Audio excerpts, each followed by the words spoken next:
धर्म के 3 अंग शील में आए, दूसरे 3 अंग समाधि में आए, 8 अंग वाला धर्म है, 8 अंग वाला मार्ग है, तो बाकी जो बचे 2 वो प्रज्ञा में आए। वो क्या है? सम्मा संकप्पो, सम्मा दिट्ठि, सम्मा संकप्पो सम्यक संकल्प। संकल्प विकल्प चलते ही है, हमारे संकल्प विकल्प चिंतन मनन सारे बंद हो जाए, हम बिल्कुल निर्विचार बन जाएं, निर्विकल्प बन जाएं, इसके बाद प्रज्ञा का काम शुरू करें, यह आवश्यक बात नहीं। संकल्प विकल्प चलते हैं, लेकिन उन संकल्प विकल्पों में जरा तब्दीली आनी चाहिए, जरा सुधार आना चाहिए, जरा सा परिवर्तन होना चाहिए। नया नया साधक जब पहले शिविर में आता है तो अपने मानस के ऊपरी ऊपरी हिस्से पर जिन जिन विकारों का बहुत गहरा प्रभाव है, किसी के साथ कोई दुश्मनी चलती है, किसी बात को लेकर के मनमुटाव है, बहुत गहरा मनमुटाव है, तो बैठते ही वो सारी बातें याद आएंगी। उसके बाद उसके बारे में द्वेष का भाव जागेगा, दौर्मनस्य जागेगा, हिंसा का भाव जागेगा। क्योंकि पहले दिन से ही जैसे ही सांस का काम शुरू किया, हमने अपने मन का ऑपरेशन करना शुरू कर दिया। तो जो मन में खोट है, फोड़े को काटना शुरू किया, तो फोड़े में जो खोट है, माने जो पीप है उसकी, वो उभर कर बाहर आएगी ही। किसी के प्रति दुर्भावना का भाव था तो बार बार वैसे विचार आते हैं। किसी के प्रति बहुत आसक्ति का भाव था, कोई काम वासना थी, कुछ था, वो बार बार आता है। सांस को देखते देखते देखते फिर ऐसे विचार आते हैं, फिर सांस की ओर लाते हैं, फिर ऐसे विचार आते हैं, फिर सांस की ओर लाते हैं। 1 दिन बीतते, 2 दिन बीतते, 3 दिन बीतते, ऐसे विचारों से जरा छुटकारा होता। विचार अब भी आ रहे हैं, लेकिन उतनी गंदगी भरे, उतने मैल भरे विचार नहीं है। अब बहुत बार चिंतन होता है तो धर्म की जो बात सुनी है, धर्म की जो बात समझी है, उसका चिंतन चलता है। कभी कभी थोड़ा दूषित चिंतन भी चल जाए, पर उतना दूषित नहीं जैसा कि काम शुरू करते ही हुआ। तो एक माने में यूं कहें कि सूरज तो उग गया, लेकिन उसके सामने बड़े काले काले घने घने मोटे मोटे बादल छाए हुए हैं, तो अंधकार ही अंधकार है। अब किसी तरह से उन बादलों को दूर करना शुरू करे तो मोटे मोटे काले काले घने घने बादल दूर होने लगे। फिर भी सफेद सफेद झीने झीने बादल हैं अभी तो रहे, उनके रहते हुए भी हमें प्रकाश मालूम होने लगा। ऐसे ही हमारा संकल्प विकल्प सुधरने लगा तो अगला कदम आसान हो गया। अगला कदम है सम्मा दिट्ठि सम्यक दर्शन। बस ये जो सम्यक दर्शन है, यही सही माने में प्रज्ञा है। लेकिन बड़ी भ्रांति होती है इस शब्द को लेकर के, आज तो होती ही है। 2500 वर्ष पूर्व के भारत में भी इस शब्द ने लोगों को बहुत भरमाया। आखिर भाषा भाषा है, उसकी अपनी सीमा है। कितनी ही समृद्ध भाषा क्यों न हो, वो सारे भावों को व्यक्त नहीं कर पाएगी। तो बहुत बार ऐसे होता है कि कोई एक ही शब्द अनेक अर्थों में प्रयोग होने लगता है। तो उस समय के समृद्ध से समृद्ध भारत की भाषा थी, उसमें ये शब्द, दर्शन शब्द अनेकार्थी था, आज भी अनेकार्थी है। एक तो दर्शन का बहुत मोटा मोटा अर्थ कि आंख खोल के हम कुछ देखते हैं तो दर्शन है, देख रहे हैं, किसी का रूप देख रहे हैं, रंग देख रहे हैं, रोशनी देख रहे हैं, आकृति देख रहे हैं तो दर्शन है। ये जो आंख खोल करके रूप रंग रोशनी आकृति देखना, इसका इस सम्मा दिट्ठि से, सम्यक दर्शन से कोई संबंध नहीं, दूर परे का भी संबंध नहीं। एक दर्शन का और अर्थ चल पड़ा, ध्यान को लेकर के। आदमी साधना करने बैठता है और उसे गहराई से ऑपरेशन करके अपने विकारों को निकालना तो आता नहीं, बस चित्त को एकाग्र करना आता है। माने समाधि का काम कर लेता है, बेचारे को प्रज्ञा का काम करना नहीं आया। तो समाधि का काम करने के लिए कोई आलंबन चुनता है, कोई काल्पनिक आलंबन अधिकतर चुनता है। तो जिसमें बहुत श्रद्धा हो, ऐसे किसी देवी की, देवता की, ईश्वर की, ब्रह्म की, अल्लाह मियाँ की, किसी बुद्ध की, किसी महावीर की, किसी तत्प्रज्ञ की, किसी संत की, किसी गुरु की, उसकी कल्पना करता है, उसकी आकृति की कल्पना करता है और उस पर मन टिकाता है। और बार बार ये काम करते करते करते, ये मानस का एक स्वभाव है कि एक ही बात को बार बार दोहराएंगे, एक ही बात का चिंतन बार बार करते चले जाएंगे। अब उस रूप का, उस आकृति का चिंतन बार बार कर रहे हैं, उसी का निधिध्यास चल रहा है। तो कुछ देर के बाद, कुछ दिनों के बाद अभ्यास करते करते ऐसा होने लगता है कि उसका बाह्य प्रक्षेपण होने लगता है। बंद आंखों के सामने वो रूप दिखने लगेगा, वो आकृति दिखने लगेगी, और भ्रम ये होगा कि देखो हमने अमुक देवी का दर्शन कर लिया, उस देवता का दर्शन कर लिया, ईश्वर का दर्शन कर लिया, आत्मा का दर्शन कर लिया, प्रकाश का, दिव्य ज्योति का दर्शन कर लिया, इत्यादि इत्यादि। तो सम्यक दर्शन इस अर्थ में भी चला कि ध्यान करते हुए तुम्हें किस रूप, आकृति का, रंग का, रोशनी का दर्शन होता है, उसका इस सम्यक दर्शन से कोई संबंध नहीं, दूर परे का भी संबंध नहीं। तीसरा एक अर्थ आज भी चलता है, उन जमाने में भी चलता था। हर परंपरा की अपनी अपनी एक दार्शनिक मान्यता होती है, अपनी एक फिलॉसफी होती है। तो जिस परंपरा के परिवार में कोई व्यक्ति जन्मा हो और उस समाज में पला हो, उस वातावरण में पला हो, तो बचपन से ही उस दार्शनिक मान्यता की बात सुनते सुनते सुनते, हमारी दार्शनिक मान्यता ऐसी है और यही सही है, हमारी दार्शनिक मान्यता ऐसी है और यही सही है, यही सही है, यही सही है करते करते अपनी बुद्धि पर इतने मोटे मोटे लेप लगा लेता है कि अब उसको दूसरी कोई मान्यता सही हो सकती है ऐसा चिंतन भी नहीं। और सारी मिथ्या, और सारे दर्शन मिथ्या, जो हमारी मान्यता है, दार्शनिक मान्यता है, बस वो सम्यक। हर संप्रदाय की अपनी अपनी दार्शनिक मान्यता, और हर संप्रदाय कहेगा कि मेरी दार्शनिक मान्यता तो सम्यक और दूसरों की सबकी मिथ्या। तो भाई किसको सम्यक मानेंगे, किसको मिथ्या मानेंगे, फिर उलझ गए। शुद्ध धर्म की बात नहीं हुई।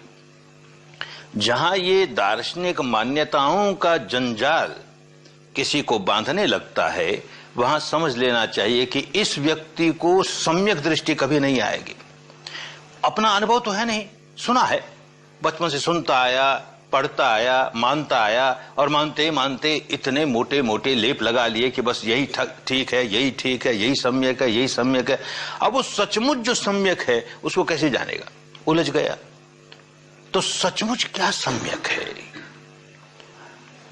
जो सच्चाई अपनी अनुभूति पर उतरे वो सम्यक, नहीं तो सुनी सुनाई बात है, पढ़ी पढ़ाई बात है, हम केवल उसे मान रहे हैं, श्रद्धा से मान रहे हैं, कि बुद्धि द्वारा तर्क वितर्क करके मान रहे हैं, जानने का काम नहीं करते। जानने का काम तभी होगा जबकि वो सच्चाई हमारी अपनी अनुभूति पर उतरने लगी। हमने दर्शन किया, हमने साक्षात्कार किया, माने हमने उसे अपनी अनुभूति पर उतारा। तो जितना जितना सत्य हमारी अनुभूति पर उतरता जा रहा है और उसे हम टुकड़े कर करके अच्छा यूं लगता है, ऐसा प्रतीत होता है, क्या सचमुच ऐसा ही है ये? तो उसको बड़ी समझदारी के साथ उसका विश्लेषण करते हैं, विघटन करते हैं, विश्लेषण करते हैं, तो उसके भीतर का सत्य प्रकट होना शुरू हो जाता है अपने अनुभव से। जितना जितना सत्य अपने अनुभूति से प्रकट हुए जा रहा है उतना उतना सम्यक, और वो जो सच्चाई सामने आई उसका विश्लेषण करते करते, विभाजन करते करते, विघटन करते करते उस सच्चाई को अंतिम अवस्था तक जान लिया, तो परम सत्य तक जान लिया, तो हमारा दर्शन सचमुच सम्यक हो गया, पूर्णतया सम्यक हो गया, अपनी अनुभूति से जाने। कोई व्यक्ति शास्त्र पढ़ करके बुद्ध नहीं बन जाता, बन भी नहीं जाता, बन ही नहीं सकता। कोई व्यक्ति शास्त्र पढ़ करके या चिंतन मनन करके कोई व्यक्ति अनंत नहीं बन जाता, जीवन मुक्त नहीं बन जाता, स्थित प्रज्ञ नहीं बन जाता। अनुभव, अपना अनुभव, जो प्रज्ञा, जो बोधि सिद्धार्थ गौतम में जागी, उसने केवल एक व्यक्ति को मुक्त किया, और वो एक व्यक्ति अकेला केवल सिद्धार्थ गौतम ही, दूसरा नहीं, हो नहीं सकता। हर व्यक्ति अपने भीतर उस सच्चाई का अनुभव करके, दर्शन करके, उसका विश्लेषण करते करते उसके अंतिम सत्य तक अनुभूति पर उतार ले, वो व्यक्ति अपने बंधनों से मुक्त होगा, क्योंकि उसकी अपनी बुद्धि है। बाकी सब पराया ज्ञान है, अपना ज्ञान नहीं है। तो अपना ज्ञान कैसे जागे, अपनी अनुभूति वाला ज्ञान कैसे जागे, इसके लिए प्रज्ञा के 3 सोपान, 3 सीढ़ियां बताई गई। पहले को कहा श्रुत प्रज्ञा, दूसरे को कहा चिंतन प्रज्ञा, तीसरे को कहा भावना प्रज्ञा। पुराने शब्द हैं, आज के हिंदी में उनका उपयोग नहीं होता, फिर भी समझें। श्रुत प्रज्ञा, क्या श्रुत प्रज्ञा? माने वो ज्ञान, प्रज्ञा किसी और को जागी और उसने अपने ज्ञान को शब्दों में उतारा, बात समझाई लोगों को, और हमने सुनी या उसकी कही हुई बात किसी पुस्तक में छपी, हमने पढ़ी, हमने सुनी, हमने पढ़ी, तो वो शुद्ध ज्ञान कहलाया। बहुत अच्छा है, बुरा नहीं है, उसको बुरा नहीं कहते। जो आदमी कभी शुद्ध धर्म की बात अपने जीवन में सुनेगा ही नहीं, वो अपने भीतर शुद्ध धर्म जगा कैसे पाएगा? प्रज्ञा की बात सुनेगा ही नहीं, किसको प्रज्ञा कहते हैं, किसको सम्यक दर्शन कहते हैं, ऐसा कभी सुना ही नहीं, तो जिस भ्रांति में पड़ा है सारा जीवन भ्रांति में बीत जाएगा ना। तो सुनना बड़ी अच्छी बात है, लेकिन सुन करके अपने सामने दीवारें खड़ी कर ले। सुन लिया ना तो जान गया ना, जाना कुछ नहीं, मान रहा है केवल, और कहता जान गया ना, मैं तो सब जान गया ना। उसके प्रति बड़ी अंधश्रद्धा पैदा कर देता है। उस अंधश्रद्धा के मारे कहता है मैं जान गया, मैं जान गया, मैं जान गया। किसी किसी में अंधश्रद्धा नहीं होती, तो जरा चिंतन मनन करके सोचता है कि जो बात सुनी है, चाहे वो बुद्ध की वाणी है कि किसी और की वाणी है, सुनी है, तो भाई जो सुनी है वो क्या तर्क संगत है, वो क्या बुद्धि संगत है, वो क्या युक्ति संगत है, क्या वो मानने लायक है? यूं चिंतन करता है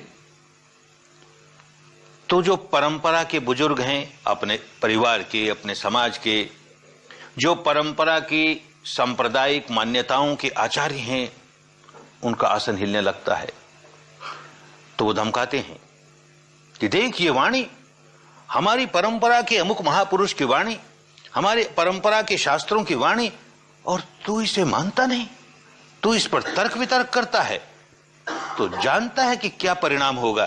तुझ में श्रद्धा नहीं इस पर, तो परिणाम क्या होगा? मरने के बाद तुझे नरक मिलेगा। और फिर नरक की व्याख्या, ऐसा कुंभी पाक नरक और ऐसा नरक और वैसा दोजक, और ये सारा सुन करके बेचारे के रोंगटे खड़े हो जाए। अरे बाबा, नहीं मानने से मुझे ऐसा नरक मिलेगा तो मान लेता हूं, मैं तो अभी मान लेता हूं। डर के मारे मानता है, या तो अंधश्रद्धा से मानता है या भयभीत होकर के मानता है।